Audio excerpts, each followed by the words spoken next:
sebutan Yesus itu banyak ya. Dia disebut nabi, dia disebut roti hidup, dia disebut air hidup, dia disebut juru selamat, dia disebut sang kebenaran, dia disebut adalah terang dunia ya. Dia disebut Tuhan, dia disebut anak manusia, dia disebut Tuhan. Lah, Islam itu kan orang yang sok taunya Yesus itu adalah utusan, tidak lebih dari itu. Saya nanti sebutkan ya, tunjukkan sebutan Yesus, dan Yesus mengaku dia dirinya apa, saya tunjukkan ya. Yesus boleh disebut dengan berbagai macam predikat atau apapun itu. Tetapi Yesus memerintahkan Bani Israel untuk menganggap dirinya itu sebagai apa? Sebagai manusia atau sebagai Tuhan? Yesus datang ke dunia itu mencari orang berdosa. Bagi yang mau percaya akan diselamatkan lewat darahnya. Karena manusia yang berdosa, maka harus manusia yang suci yang bisa menebus dosa manusia, dan itu ada di dalam Yesus Kristus. Dikatakan di kitab Ibrani 7 ayat 26 dikatakan tidak seperti imam besar lain yang mengorbankan binatang bagi dirinya dan bagi umatnya yang dilakukan terus-menerus, tetapi dia, Yesus, yang menyerahkan dirinya sekali untuk selama-lamanya. Yesus satu-satunya nabi yang tidak pernah menyerahkan korban binatang, tapi dirinya sendiri sekali untuk selamanya. Jadi, bagaimana kalau Yesus itu meninggal jam 3 sore, mati mengenaskan di kayu salib? Apakah bisa dikatakan bahwa dia itu adalah kekal? Yang dikatakan kekal itu adalah Sang Firman. Yesus itu menjadi manusia. Yesus bukan menjadi Tuhan. Yesus bukan menjadi Allah. Yang kekal itu Sang Firman dan Allah.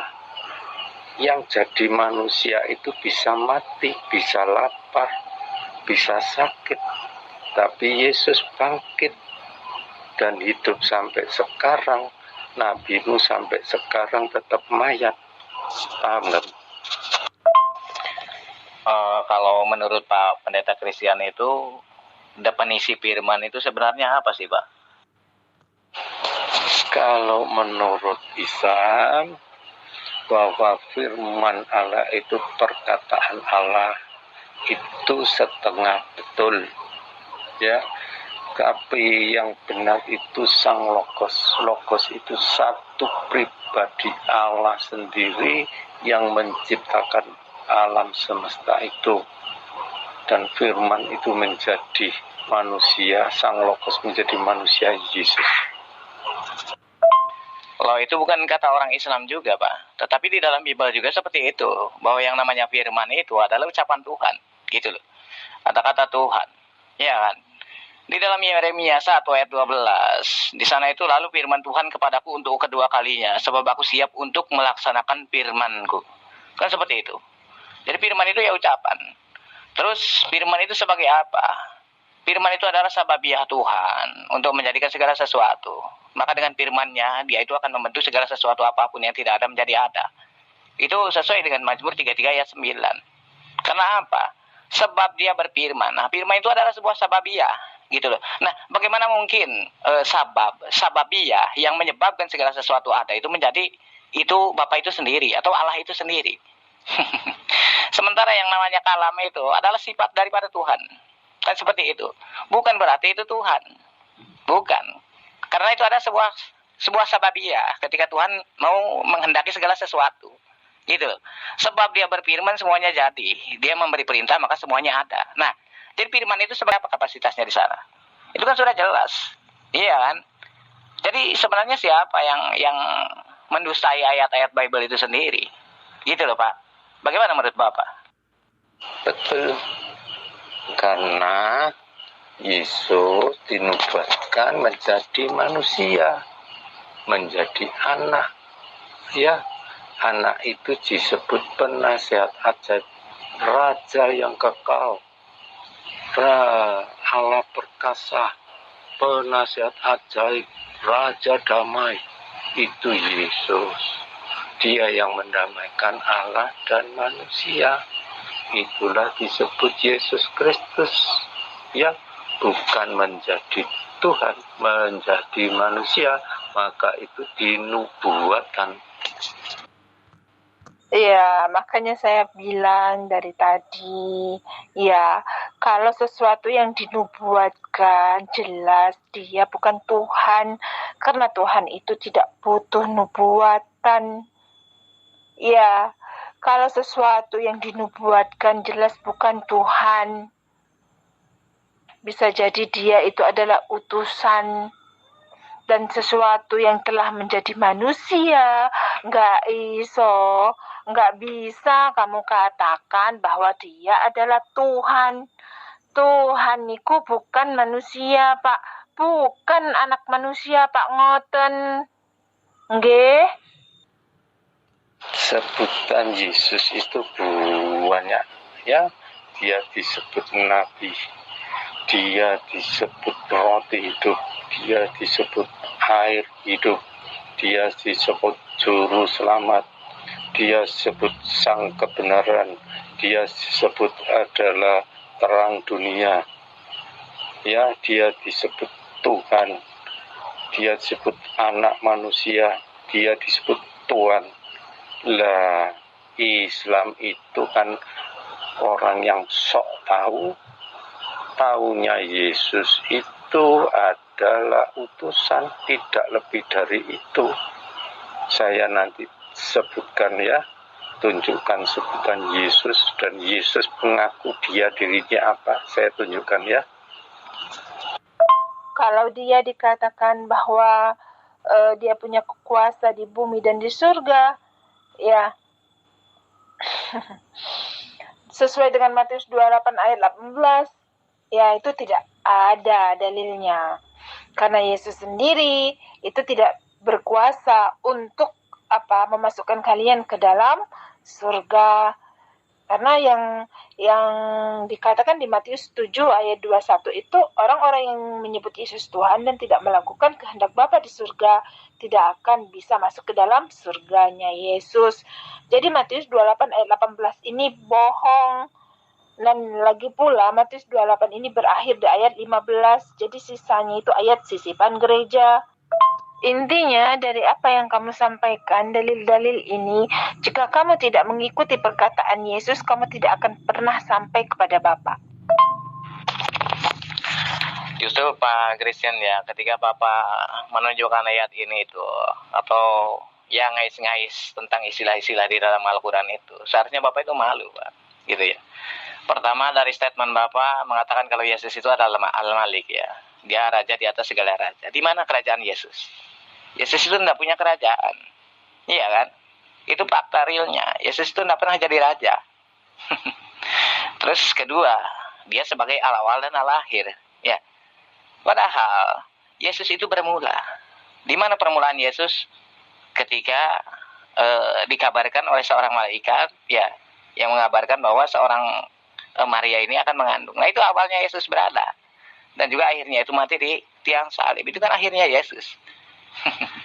Jadi bagaimana mungkin dia itu menjadi al-awal dan al-akhir? Ya, terus dia sebagai an-nur, artinya terang dunia. An-nur itu adalah cahaya, Pak ya. Karena dia itu memang memberikan cahaya. Cahaya apa? Cahaya bahwa apa yang dia sampaikan itu adalah menuju jalan yang terang yang dikehendaki oleh Tuhannya. Kan seperti itu.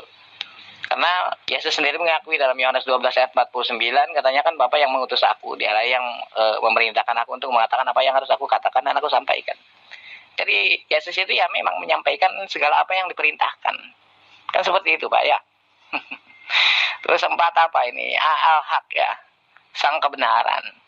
Memang kebenaran gitu. Tetapi orang Kristen yang memelintir, ketika Yesus mengatakan kalau dia adalah utusan, dia tidak bisa berbuat apa-apa, lalu orang Kristen itu Anda mengerti tentang al-haknya, kapasitasnya, haknya, kebenarannya Yesus itu seperti apa? Iya kan? Terus al-bait artinya kebangkitan. Kebangkitan yang mana sebenarnya ini? Ya. Bahkan kesaksian di kuburan Yesus saja itu 4 penulis gospel itu Pak ya. Itu bertentangan satu dengan yang lainnya. Bagaimana mungkin bisa dipercaya gitu? Ya. Apakah kamu sudah melakukan kehendak Bapa? Ya, perintah Yesus untuk dibaptis, apakah kamu dibaptis? Tidak. Ya, perintah Yesus untuk mengadakan perjamuan kudus, untuk mengingat aku menderita, apakah kamu lakukan? Tidak. Ya, Islam itu sok cinta Yesus tapi menghina Yesus.